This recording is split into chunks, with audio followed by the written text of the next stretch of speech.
நன்றி. ஆமா, இப்போதைக்கு ரொம்ப பெருமையா நான் சொல்ல வேண்டியிருக்கு. ஏன்னா ஜிடி நாயுடுங்கிற ஒரு மிகப்பெரிய ஒரு எடிசன் ஆஃப் இந்தியா அப்படின்னு சொல்லுவாங்க. அவரை பத்தி ஒரு படம் பண்ணுறது எனக்கு ரொம்ப பெருமை. ஷூட்டிங் கோயம்புத்தூரில் நடந்திருக்கு.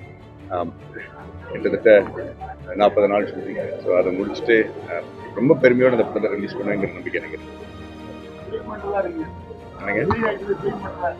பண்ணிட்டு இருக்காரு. அதான் அவருக்கு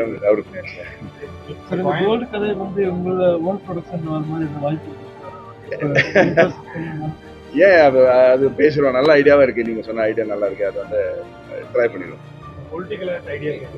இல்லைங்க, இப்போதைக்கு இல்லை. அப்புறம் அதுதான் இந்த பெரிய விஷயம். இன்னைக்கு பாவம் இவ்வளவு காசு செலவழிச்சு இந்த விழா பண்ணிருக்காங்க. அதை பத்தி நம்ம